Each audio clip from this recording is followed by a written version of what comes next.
We are live. I'm really excited for today's episode. It's episode number 43, Networking for Growth, Building a Business Through Referrals.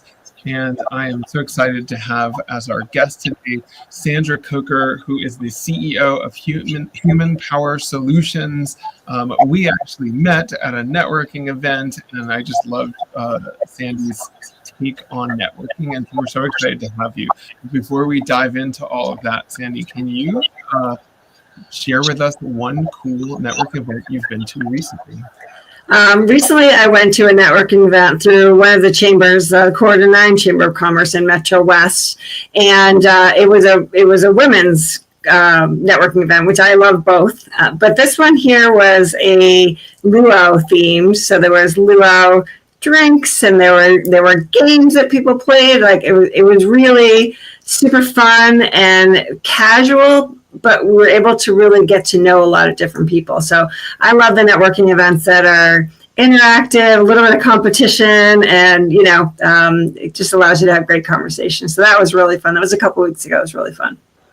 I agree. I feel like it's a little bit of an icebreaker when you get to go to a networking event and there's like an activity or something. Yeah. Because then you really get to dig in with whoever you're working with. You get to see them not in so much of a, hi, how are you? What are you doing? And what's your business? Rather, you get to see them doing something in their element. You get to learn a little bit more and be like, oh, this person's super competitive, or this person's a super team player. And it's fun to see those types of dynamics play out in those kind of, I call them icebreaker challenges, even though I know that's not necessarily what they're always called. Yeah.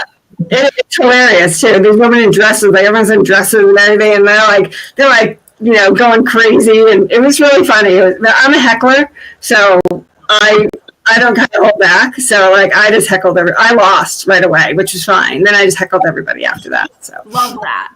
That is awesome. Yeah, I think that it also gives you like some shared experience to talk about, right? I mean, and so my second question for you is before we dive into more about networking, is can you tell us a little bit what you do at Human Power Solutions? Yeah, sure. Human Power Solutions, we are a professional development company. So we work with companies of all industries and sizes on helping them to develop their employees to be the best that they can be. So everything from leadership development to communication skills, all the way to English as a second language, safety training, continuous improvement. So we're kind of a soup to nuts professional development program. So, we like to... My goal as the CEO of the company is to really help the people, the feet on the street, really be productive and really like to go into their jobs every single day, because they're the ones that are actually making the mission and the strategy move forward. So, yeah. So as CEO, I love people who start their own business CEOs, because I feel like you have this unique opportunity where you can really drive the business from a business development perspective, even though most CEOs, they aren't traditionally business development people. So I'm curious, is that where do you focus your time? Is it on the business development and gaining new clients, or is it on the business, getting into the nitty gritty, working with your employees so you can kind of roll out better plans? Is it all of the above? Yeah. How does that work? Yeah, great question. So I'm a selling CEO. I like to call myself a selling CEO. I firmly believe in what we're doing and how well we do it. And so for me to pass that off to someone else that doesn't have the passion or the drive that I do. So I really, and I do that through networking. So, I shake a lot of hands, I kiss a lot of babies, go to a lot of events. And then I've got a really good team. My team is a little less than a year old. So I do, to answer your question, I do spend a lot of time in the nitty gritty, but the goal is to pull myself out so I can continue to share the vision of the company with others. Yeah. So, Sandy, when we first met, you were actually speaking on a panel, if you recall. You and I were on that panel too. No, I think I was on a previous panel. But okay. Yeah, we were cool. But anyway, but you had this really interesting take, and I wonder if you could share it here, because it was a little bit unique. About you sort of had these different levels of networking that you were talking about. I wonder if you could share that, because that's kind of a new idea for Yeah. So there's five. So in my world, there's 5 different levels of networking, and I'm gonna go off the cuff here a little bit. The first level is I'm aware that you're there. I meet you, I shake your hand, I get your business card. I have awareness that you exist. If at that point I'm like, well, you and I, we have a little bit of a jive, a little synergy. Let's do a 1-to-1. So we take that next step. So to get to level 2. Level 2 is where you sit down, you have I do kind of an interview style 1-to-1. I really want to get to know the person and who they are as a person. And then from there, if that looks good, then I'll go to level 3, which, we'll start to share some ideas. Maybe we'll look at our client list, and I won't go to my A clients, it might be my B clients, right? Just to kind of get our feet wet for referrals. That works out really well. Then we go to level 4, where maybe we do some joint marketing. So we do a workshop together. Like Jeff, you and I could easily do a workshop, on middle management and emerging leaders, right? So that would be something we could put together, and then we're bringing both of our networks into it. And then level 5 is where you're part of my business. When I'm selling you. So when we talk about English as a second language and things like that, my partners are very that's what I sell. I sell them in with. They're just part of what we do. So what was it that kind of led to that sort of hierarchy? Like, how did you develop that? Is that something that you developed over time, that you learned somewhere? It's a unique, it's really helpful framework, but I don't think I've ever heard it before. Yeah, I learned it through a franchise I had bought called Network in Action, which was a BNI style networking group franchise. And it was it's what I'd already done, but it just put some labels onto it, right? And I think it does really help people to understand, like, if I meet you, we all know, we meet someone and all they do is talk about themselves. They don't ask you one single question. Well, guess what? They're staying at level 1. I'm aware that they exist. That's that, right? Yeah, exactly. It is exhausting. How about, and so it's just that different thing. And the level 5s, not everyone gets to level 5. It takes a lot of work to get there. There's a lot of regular meetings and setting up every 6 weeks or going through clients and things like that. So yeah. How about you guys, Amelia?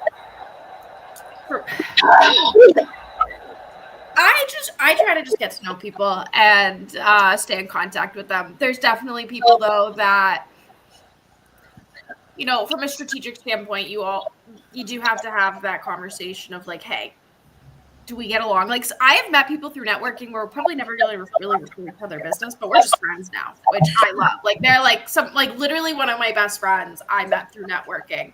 We've never shared business. I did think I actually had a random referral for her the other week, which I was so excited about, because we just sell to different people. We are in different industries. It just didn't we don't normally have people that kind of cross-pollinate between what she does and what I do. But I was like, oh my God, I think I have a referral for you. But the client didn't want the referral. So it is, and that happens, of course, as well. But then, I always look at who are my best referral sources as well. And really understanding who refers you business and spending more time with those people.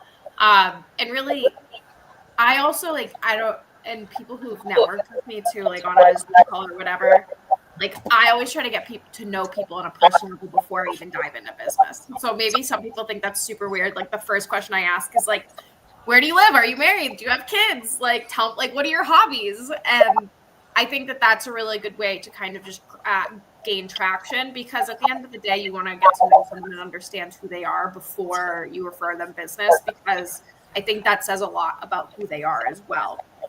Then,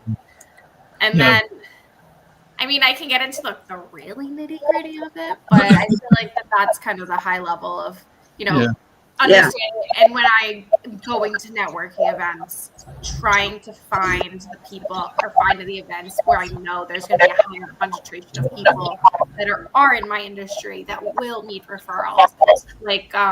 I sell a lot to startups, and the startup community is amazing in Boston. But there are a lot of like really early stage startup events where you go and there's just a room full of people with ideas. And I'm not saying those ideas are bad or anything like that. Like a lot of them are actually super inspiring. But do they have a business? When are they going to need my support? And so while I love that, while I love spending time in those rooms, I have to be very conscious of where I spend my time as well, because there are only 24 hours in a day, and I do not spend 24 hours of every day in rooms with people that I just like as much as I want to. Like, there's other things in life. Yeah. As you're talking, Amelia, I'm thinking about, Sandy, about your hierarchy that you shared, and I'm almost wondering whether there's like a similar hierarchy of networkers. In other words, like I've been talking to a lot of people who recently are job seekers, because unfortunately there's a lot of folks out there. And what I keep telling them is like, you need to build your network to build your network, not to find a job, because Yeah. you're not gonna. Now, there's the way other far end of that, where it's sort of, Amelia, where I think you're talking about, which is like when you're very established, you have a great network, and you're basically like, I have so many people that I'm talking to that if I don't sort of control how many conversations I'm having, I'm going to drown. And so I think it just depends on where you are in that sort of networking journey as well, which type of networking you're sort of focused on right now. I don't know if you have any thoughts on that. Yeah, I mean, my goal of building my network is so that I can become a resource for others. So it's not necessarily yes, it's for business. Great. My business, we just did the math, is 98% referral based, which is great. I mean, I'm not complaining. But I love it when a client calls me and says, hey, Sandy, do you know I'm on blah, blah, blah? And I'm like, yeah, I'll be right back, right, with you. And so that's for me what I really enjoy, is that becoming that go-to resource, not just for, what it is that we're doing. And I think and I think during my one-to-ones, when I do a one-to-one with someone I've just met, I make it a point to make sure that I get them some sort of an introduction, whether it's another circle of influence for them or something like that when coming out of that meeting, so that they will know that I'm serious about it. And the other thing, I think, Amelia, what you said is staying in touch with your regulars regularly. We set up like every 6 weeks, Wednesday mornings at 9 a.m., 9 to 9:30, touch base, every 6 weeks or once a month or whatever. And those are set times on the calendar with those level 5s. Totally. And that's where getting to know someone on a personal level really makes an impact, because when you're doing those touch points, it's like, hey, how was your kid's soccer game that you like? Did they win? Or like, hey, did you go for a hike recently? Where did you go? Questions that like they actually want to talk to you about, because otherwise you're left with like, hey, how's it going? Do you enjoy the weather last weekend? And it's so superficial. So getting to know people. And then once you start to develop these relationships, like I just think about people sometimes, and I'll text or send them to you like, hey, I was driving down the highway and I saw XYZ and I thought of you. I realized we hadn't caught up in a while. And I don't know. Someone before, not even in a business world, once told me, she's like, she had a ton of friends all over the world, and I had asked her, like, how do you stay in contact? She goes, every time I think about someone, I just text them. Yeah. Yeah. And I was like, that's so simple, but also like, and I've started doing that with my relationships, my friendships too. Like if I have like, hey, I haven't heard from that person. A lot of people just think that and move on. Right. I just text them, hey, how are you? I haven't heard from you in a while. I was thinking about you. Hope you're having a wonderful day. And I cannot believe that every time I get a text back, it's like, I was actually having a kind of a down day, and like that really made my day. Thank you so much. Yeah. So I've just tried to apply that from my personal relationships to my professional relationships as well, from a networking perspective. Love it. Yeah, I think that's, it's funny because I think we had, actually, I don't know if you may know her. Last week on the show, we had Victoria Nesson. Do you know Victoria at all? I've heard of her, but I don't know her. Yes. She made that comment as well, this idea of like, you need to, like, every time you think of somebody, you should reach out. And then I've had somebody that's actually a networking contact of my brother who says that same thing. And I actually had somebody who I was trying to sort of, maybe do some business with and whatever. And just every once in a while, I'd be like, hey, I was just thinking of you because, I was on a call the other day and whatever. And I think, Amelia, to your point, it's like, just letting people know that you thought of them is like kind of a, Yeah. somebody out in the world. Like, we know how it feels when somebody does that. Oh, Jeff, I was thinking about you because of X, Y, and Z. It's always nice to do that. I think It is. I agree. Yes. So, Sandy, one of the questions we ask, I would say almost every guest, so we're going to ask you, is what is the advice that you would give to people who are either new to networking because they're young people or because they just never had to? Like I was sort of like that. I never really had to network because I was in a corporate job for a really long time, and then all of a sudden now I need to network and Yeah. I need to figure it out. What is the advice? What's the most important advice that you either have been given or you give to people? Just show up. Just I think that the times when you don't really want to go, you should go because there's something there waiting for you. I'm a big believer in that, and I think as a younger, maybe someone not younger, maybe someone who hasn't had to do it, pick one or two smaller events, just and get the small talk under your belt. Ask people a lot of questions. So don't. I think the worst thing is people go and try to sell their services. No, ask those questions, right? And really, and just be curious. I think curiosity is that skill that we all need to kind of have when we're meeting somebody new. So I do very little talking. I ask a lot of questions, and people think I'm amazing, but I'm not. I'm just asking questions, letting them talk about themselves, and that's really, I think that's a real key. But the thing is showing up. I mean, it can be really intimidating. I'll meet someone new. I often get introduced to someone and say, "Hey, she's brand new here. He's brand new here. Can you bring him around?" And I'm like, "Let's go," and introduce them. And there's times. I have a funny story. There was a time, I'm a solid networker. And there was a time that I went to this event that was a little, I guess you could say a high end event, right? So it was at a golf course, and I was pretty new to this business, and so I put on this cute little florally dress, and I, thinking, okay, this is going to be cute, and I'll be fine, right? And I walk in, and every single person, man, woman, everyone, black suit. I was like a fish out of it literally was like, oh no, this is not a good thing, right? So I lasted about 10 or 15 minutes. I was so uncomfortable in my skin that I wasn't comfortable or confident enough to stay and do it, right? Fast forward 10 years, I joined an economic club, which is, again, a lot of black suits and whatever. My first event, I went in a bright, hot pink suit, and I just worked that room, right? And the next time I went to that same event, they're like, oh, you had the pink suit on last time. I'm like, yeah, I did, right? So I think it's don't be afraid to be memorable. I think that's but also dress the part. Yeah. Because, if you show up in a sweatsuit when everyone else is wearing a suit, that was advice someone at I told me. They're like, always dress for the part that you want.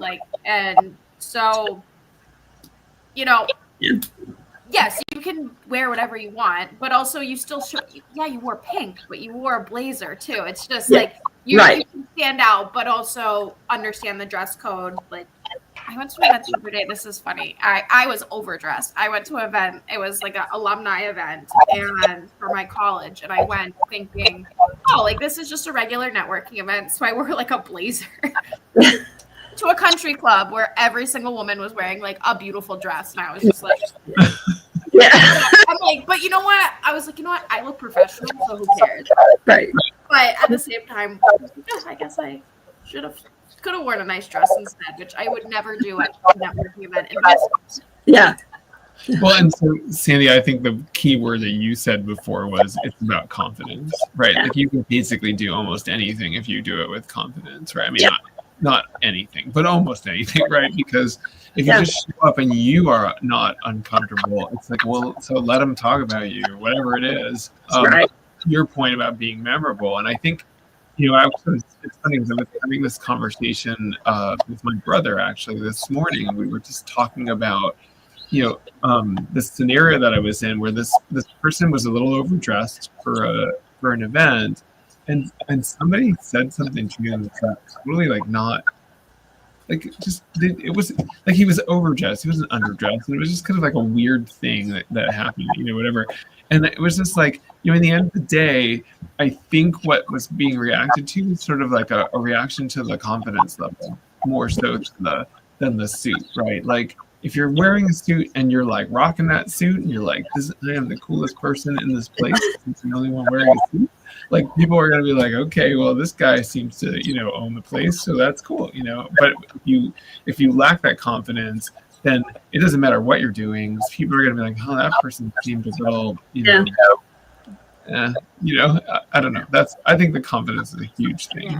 And to Amelia's point, I owned a gym for 7 years, so I would go in my little Lululemon, my leggings and everything else, because that's what I did for a living. Well, right. And you were dressing the part of your business. It was like, hey, I own a gym. I want,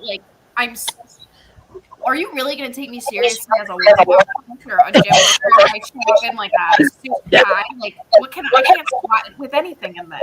Yeah. So you want to be like, yeah, you from the gym with my clients. Like, that makes sense. Yep.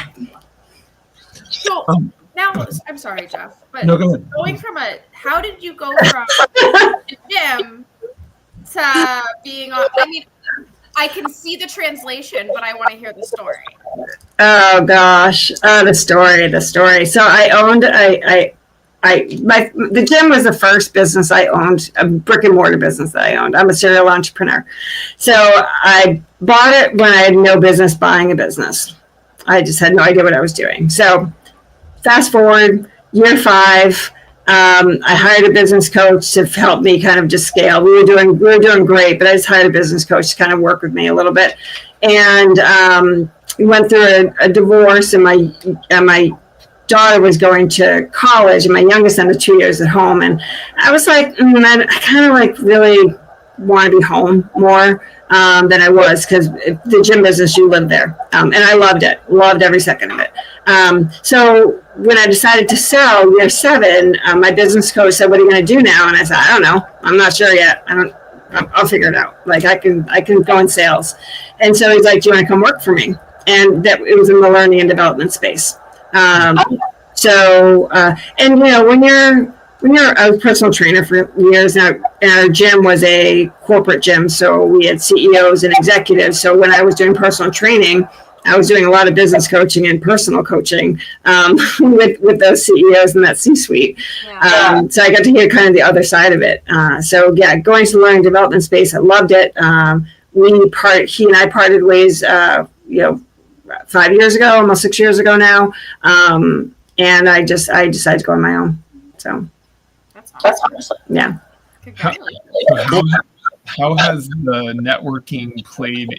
Has it been any different in this L&D space? Like how is it different? How do how is it different than running a gym or these other things that you've done?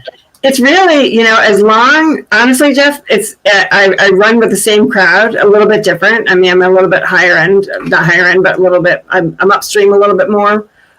Even with the gym, I was working with the HR managers for corporate wellness and things like that, and the CEOs. So I think it took people a little while to kind of separate that with what I'm doing now, but it's all really made sense. And I think as long as you are true to yourself and true to your values, and you remain the same person, and that people can trust, the networking is the same. And I've always been a resource for people. It's just, I think it's been in my nature since I was a little kid. So, yeah. That's terrific. What is, what is it that you see? What's next for like the networking world? As you build your business and grow and whatever, what's next for you? Like what's the next frontier of networking? For me, this being on the speaking circuit. So that's really where my next where my next level, I think, is at this point. I'm joining different things. I belong to the mastermind, the Edge Mastermind, which is Tony Robbins and Dean Graziosi's mastermind, which is pretty cool. A lot of great people in there. It's a smaller niche group. So I think the worldwide networking is pretty fun with Zoom, and I've got some friends in Australia, and like, I don't know, it's been super interesting. But I think people have got to keep their minds open. The world is open.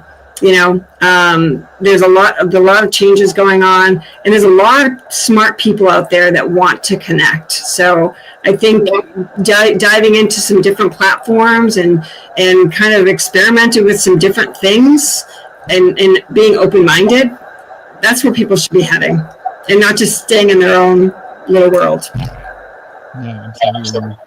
It's so interesting too. I think my business partner and I often talk about this idea of retooling.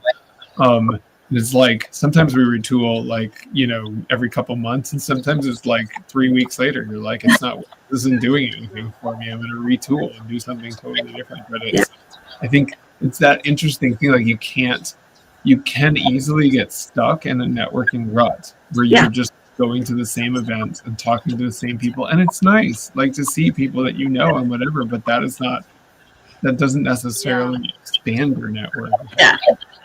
100%. It's funny. I have a regular networking. I coordinate and I'm very involved with that chamber. And I go to almost all of their events. I just love going to their events, and they always have new people coming in and out. But there's a core group of people that I've known for the past 20 years, and I call them my Roomba. So I'll work the room, I'll meet everybody, and then I'll dock there, right? So then I'll hang out with my friends, right? So that's what I call them, my Roomba. It's pretty funny because they're always in a circle. They're not out there talking to anyone. They're talking to each other. I've found in those situations, like, because I'm part of a few networking groups where I've been part of them for 2-3 years. So, the core group of people I know, and they're my friends and they're referral partners, and I love them all. What I try to do in those situations too is say hello to everyone, but then also bring in the new people. Like, go see someone who's standing alone. Hey, how are you? Do you want to come meet some of these people? And then try to connect that way, and then also just like, hey, look, like sometimes I feel like I'm a creep because I will see like a new person and I'm like, oh my God, hi, I don't know you. What's your name? And it's like so silly. But I actually have more confidence to do that in the rooms where I know everyone too. It makes a difference for that person too. I mean, that person feels like, oh, okay, I'm in the right place. So I think that's huge. Just to look around the room and kind of read it and say who could use a conversation. I had a name for that. I call it the lone zebra, right? So because I was always like, when I first started out networking, and I was trying to like get up my courage, and I'm going to look for the lone zebra. There's got to be like one person in this room who is more shy and introverted about this moment than I am, and that's the person that I'm going to go like save them. Yeah. They're off apart from the herd. You never know like how much it's going to mean to someone too long term. And I've just always done that, and I've heard stories of people who do that. They're like, hey, yeah, like in a networking group. I know Jeff talks about this, how you shouldn't kind of stand sideways, like face to face. You should actually in a little angle to welcome people. It's like a weird psychology thing that if people are ear open, then that's open. Right. But I had someone in my network tell me that he saw someone kind of circling the group, like awkwardly trying to like figure out how to get in. And he just was like, hi, what's up? Come join our group kind of thing. Yeah. And that person, that person was not from this country. He was recent, and he's like in the VC world. He was recently traveling, reached out to the person, was like, hey, I'm going to be here. That person set up like 10 or 15 business meetings for him. Wow. Just to meet people in a new country, simply because he was like, I didn't think twice about doing that. But this person remembered it and thanked me and was so grateful that they did all of this for me like 15 years later, which is insane. When you think about like how just that one little act that you don't even think about brings so much positivity and can really turn the direction. It could really turn the direction for an event for someone or even their business. Like it really takes one person, which is so crazy when you think about it. Yeah. Absolutely. Well, Sandy, as promised, this half an hour has flown by. And so it's been so great to have you on. As we mentioned before we got started, we like to finish up the episode always by having everybody talk about one cool networking event they're going to in the near future. So what's coming up for you? Yeah, in the fall, the Worcester Economic Club has their fall kickoff dinner. Maura Healy's going to be speaking, so I always find that to be very interesting when they have different figures from the public, come and speak. So I'm very excited about going to that. It's a great group. Yeah. Awesome. Before I give mine, Cindy, what is the best place for people to reach out to you? Yeah, they can email me at scoker@hpowersolutions.com or on LinkedIn, Sandra Coker. Thank you. Yeah. So for me, I the last couple of episodes, I keep telling people, like, as part of my most recent retooling, I did this thing where I reached out to 150 people in my network just to, hi, would love to catch up or whatever. And so I have so many, one-on-one coffees and Zooms and whatever right now that I haven't been going to as many events. I actually do have an event this week, which is the American Marketing Association's of Boston's August marketing mingle is going to be in Baltimore. That's where I'm going. I'll be there. Feel free to join us if you're interested. But anyway, yeah, I always have a good time at those events. It's it's interesting. You go to different events for different reasons, right? Like the marketing folks, you're probably not going to find a lot of marketing business. You might find a little coaching business, whatever it is. But more importantly, it's just nice to meet up with marketers, and I know a couple folks there these days and whatever. So I haven't been in a while because I've been so busy with my one-on-one coffees and Zooms. Well, anyway, so that's my upcoming event. Amelia, what do you think? I have only one event this week because I'm actually going to be traveling for Thursday and Friday. But Wednesday, I am going to a Mass Bio mixer event. I'm excited. So in my previous role before supporting strategies, somebody else managed the relationship and had a sponsorship with Mass Bio. So I never went to their events, and I always see pictures and they always looked really fun and they always looked good. And this one popped up and I was like, oh my God, I've never gotten to go to one of those events. So I'm really interested to meet some new people there and kind of break into that space a little bit and hopefully find a new group too. Awesome. Well, Sandy, it's been so great to have you on. Thanks for joining us, and thanks for all the great networking insights. Yeah, thanks for having me. I really appreciate it. Absolutely. All right. I'll see you next week.